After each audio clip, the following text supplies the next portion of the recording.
I recently was invited to Cambridge University in the UK and spent 2 weeks partly there, partly at Oxford, and then partly at a variety of remarkable places in the UK. And then I came back to North America, and I was asked by a newspaper to contribute an article that was in some manner related to my visit, and so I wrote it, and the newspaper wanted to edit it a lot, and so I found another newspaper that would accept it the way I wrote it, and because I wanted to say what I had to say about it. And I'm going to read it to you because, well, that way you can listen to it and maybe you'll find that useful. It's very unstylish, let's say. Why I Love Great Britain. Of all the twists and turns that my life has taken over the last few years, one of the most truly upsetting and surreal was learning that I had been peremptorily disinvited from one of the UK's great universities. In 2018, when I last traveled to the UK, I met with several Cambridge professors and began to discuss the possibility of arranging a seminar there, focusing on some key biblical texts. A formal offer of a visiting fellowship was proffered to me in February of 2019, facilitated by Dr. Douglas Headley, professor of the philosophy of religion at Clare College, and arranged through the necessary actions on the part of Cambridge and the University of Toronto. In the fall of 2016, I had rented a 500-seat theater, on a whim, you might say, in Toronto, Canada, and delivered 15 90-minute public lectures every week, a different lecture, entitled The Psychological Significance of the Biblical Stories. Surprisingly, all 15 lectures attracted a sold-out house. Furthermore, the majority of the audience consisted of young men, a notoriously difficult audience to attract to such things. The initial lecture, Introduction to the Idea of God, focused on the first 2 sentences of the book of Genesis. Those who came to watch and listen walked their way with me through the remainder of that great book during the remaining 14. By the close of 2018, when initial arrangements were being made re my fellowship, some 4 million people had watched the first lecture on YouTube, with a multitude more listening on my podcast. The series has now been viewed or watched 40 million times. It has, in addition, attracted widespread positive response from Christian Catholics, Protestants, and Orthodox believers alike. Even widespread positive critical response, as well as large swaths of the Orthodox Jewish and Islamic faithful. In a further unexpected twist, the lectures have also proved popular with those who regard themselves as explicitly atheistic. I recount this only to explain why the initial invitation from Cambridge was proffered. It has proved increasingly difficult for those concerned about our traditional and religious heritage to propagate their message, their ideas, to the modern community, and the success of my strange venture generated some great curiosity. After the success of the Genesis venture, I had the ambition to continue my investigations and discussion with the book of Exodus. Knowing that I am an amateur in such matters, being possessed of no training in formal theology, I thought it would be prudent to test my knowledge and understanding in a setting that would challenge what I was assuming and potentially rectify my profound remaining ignorance. I therefore set out with my would-be Cambridge hosts to hear the opinions of those who had made the study of divinity their central calling before I presumed to re-engage upon my lecture series. It was a great honor for me, and I say this most truly, to be offered this opportunity as a psychologist and an academic interloper. My invitation raised some hackles behind the scenes, however, based on what I would call a willfully blind misinterpretation of my putative political views. In consequence, the invitation was unceremoniously rescinded on an excuse which I later learned had been manufactured after the fact. This happened conveniently, as well as treacherously, when Dr. Headley, my sponsor, was absent conducting his affairs in India. I discovered that I had been cancelled not as a formal notification, but accidentally on Twitter. To say the least, this was a shock. Earlier this year, however, I received an invitation to return. In the aftermath of my cancelling and other two similar incidents, an intense battle had been waged to make the sort of gratuitous forbidding that had been applied to me impossible. A group of Cambridge dons arose to challenge and reword a set of revisions to the university policy on free speech that would have, ironically, if that word is strong enough, made future similar cancellations both easier and more likely.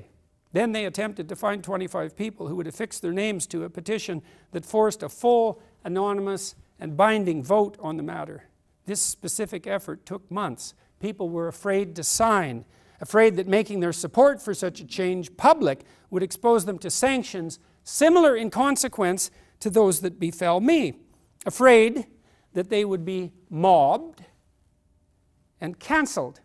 But enough people eventually did so, and the matter was duly brought forward to Regent House, Cambridge's ultimate governing body. And when the vote was called, an unusually large proportion of those eligible to cast their ballots turned out to make their opinions known.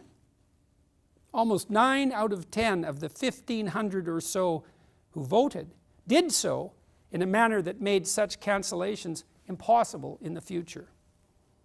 A larger margin of victory than any of the academics I spoke with about such issues of governance could recall. Obviously, something was transpiring of far broader significance than the mere revoking of my individual fellowship offer. And so, to the first of many reasons why I love Great Britain. Cambridge, like Oxford, from which it is descended, much as it dislikes to admit it, has a highly decentralized college structure. Both great institutions are more a loose collection of autonomous colleges, each with their own history, tradition, architecture, peculiarities of self-government, and educational aims. This arrangement allows for maximal liberty and creativity in thought and action at the most vitally important level, the local, while simultaneously enabling an optimal level of cross-college rivalry and cooperation. Furthermore, and most significantly, this free and loose organizational structure makes bureaucratic capture of the entire institutions extremely difficult. This, in turn, makes the rectification of mistakes, which will inevitably be made, possible and even likely. And that might just be the salvation of the rapidly corrupting modern university, as well as everything downstream from that culture. And that is everything. And the rebellion at that august institution and elsewhere against the ideological forces currently threatening free discourse and inquiry in the academy is just beginning. Mark my words. My wife and I returned to Cambridge on November 17th. I attended a number of seminars there, delivered 2 public lectures, as I did a week later at Oxford, where I'd also been invited to meet and speak and teach. I used these opportunities to discuss and test a proposition key to the body of thought I have been developing and communicating about for many decades. That we all perceive the world not as a set of self-evident, objective, material facts, but as a system of meaning. And that we do so by applying a framework which, when described, is a narrative, a story.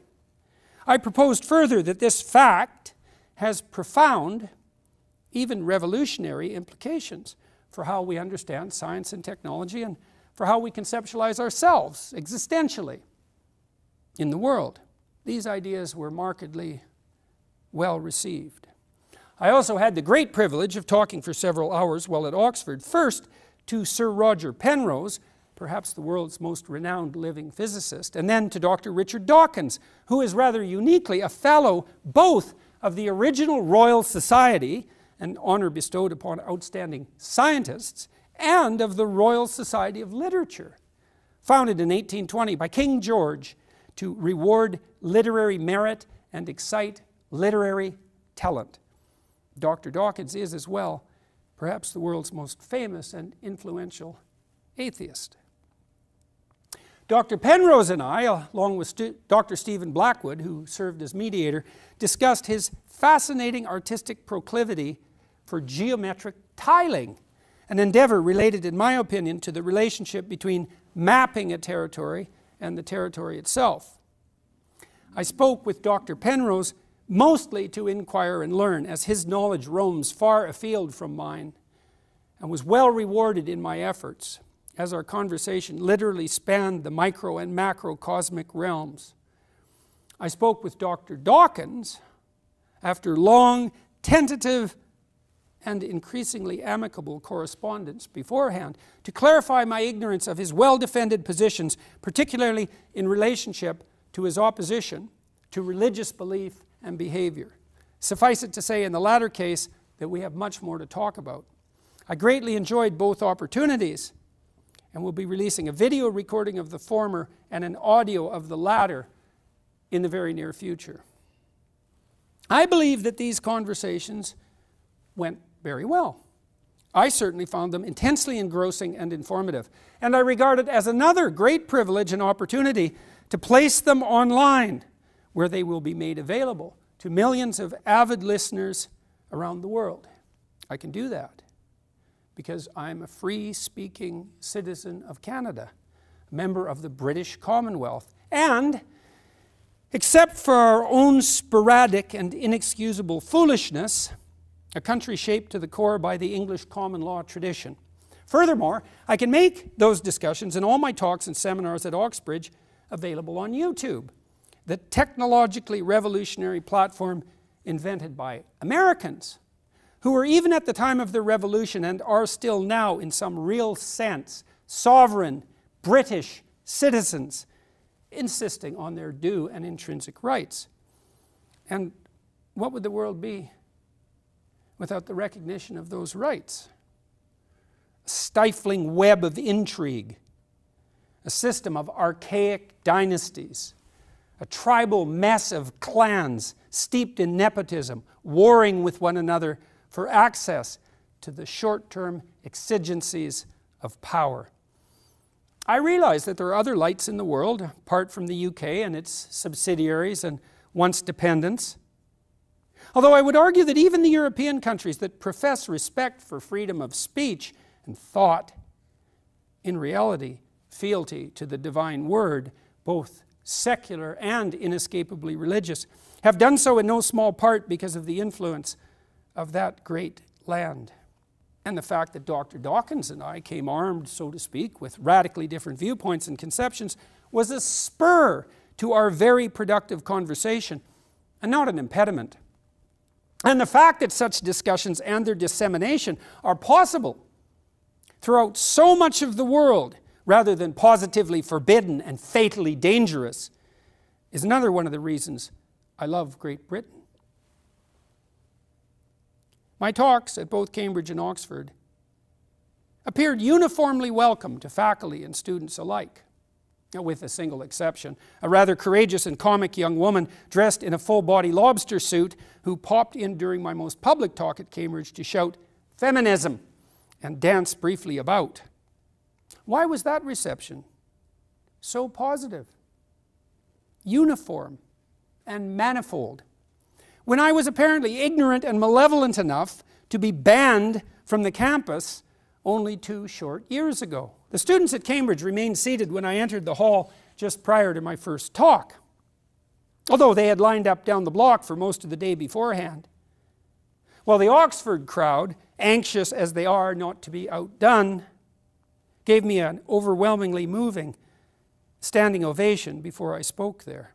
I say that not in triumph, I hope, as that would be the sort of pride that deservedly invites a fall, although I might need to confess occasionally harboring at least a quizzical smile about such things.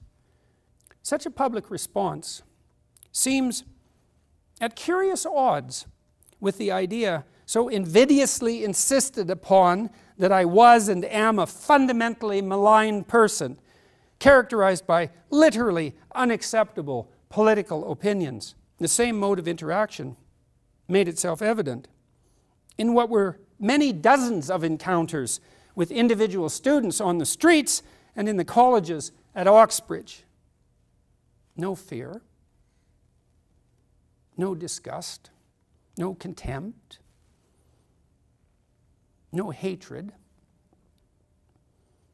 just a series of extremely inviting, pleasant, and often surprisingly deep and intimate individual encounters with fine, mostly young people, striving with all due effort upward and onward, informing me forthrightly that they were doing so. Perhaps an inquiring and curious journalist could discuss, among other issues, the fact of my fellowship revocation, the Regent House vote, and the positive response to my presence at Cambridge with the soon-to-depart Vice-Chancellor, another Canadian. We are a pesky and intrusive lot. Professor Stephen Toop, whose precipitous retirement from the glorious UK academic and cultural scene was somewhat synchronistically timed given the aforementioned vote and my subsequent re-invitation. Or perhaps it could be discussed, all of it, with a tiny number of individuals still meddling madly and unrepentantly behind the scenes who orchestrated the whole false thing in the beginning, and the fact that a journalist could inquire about such things is yet another reason why I love Great Britain, with its profound commitment to the idea that the curious have the right to interrogate and investigate those who have been granted authority or usurped power. After our university sojourn, after having been granted access to the original writings of Charles Darwin and Isaac Newton, after attending the most beautiful imaginable choir-accompanied services at the magnificent chapels gracing both institutions, after walking down the hallowed historical halls of higher learning in a setting constantly overwhelming and remarkable for a mere colonial accustomed to history on a much more minor scale, my wife and I were privileged to tour the British Parliament, accompanied by one of the peers of the realm. And she was great, if I might be so bold to say so. Everything a hopeful outsider uncorrupted by the pervasive cynicism that corrupts our time might have wished for. Kind, charitable, engaging, unpretentious, articulate, elegant, and possessed of that wonderful accent bestowing upon its possessor the immediate impression of high intelligence. In the Palace of Westminster, I stopped for a moment at the precise center of the heart of that remarkable building and lifted my eyes upwards, directly under the immense chandelier suspended under the beautiful and ornate domed octagonal ceiling. I understood then that I was standing at the base of the realization in stone, wood, and the air itself of the cosmic tree, Yggdrasil itself, the liana joining heaven and earth, the object of the most ancient of sacred visions and religious transports, the very lifeline between the transcendent heavens above and the suffering and fallen earth itself. If I could have asked for something more to befall me at that moment, it would have been the music of the divine to accompany that vision. Perhaps Bach's great Third Brandenburg Concerto, although I would have settled for the British national anthem, God Save the Queen.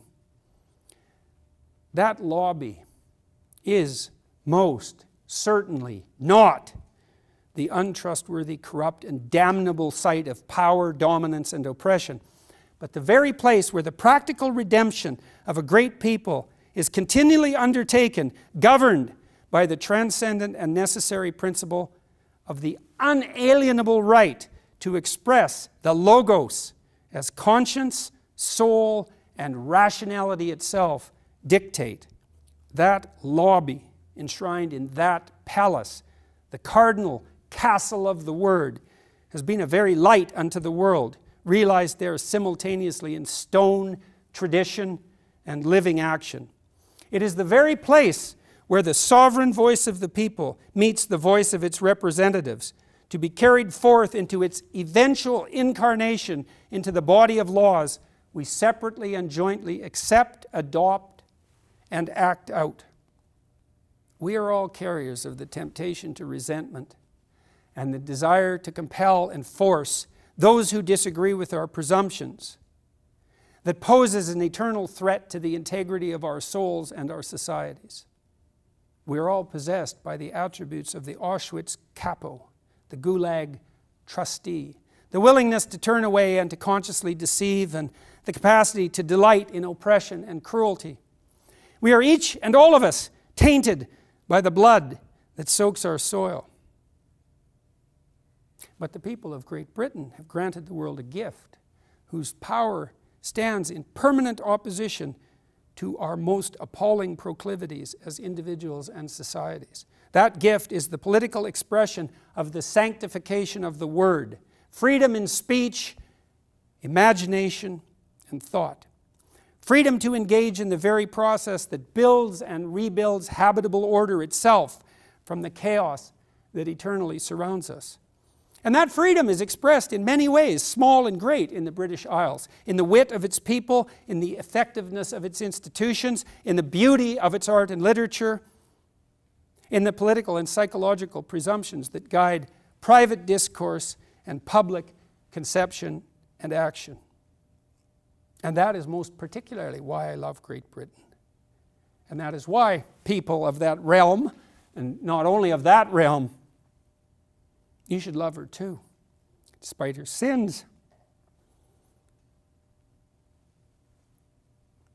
With your eyes lifted upward, your hope to the future, and the word of truth and faith on your tongues. I love your country. Rule Britannia indeed.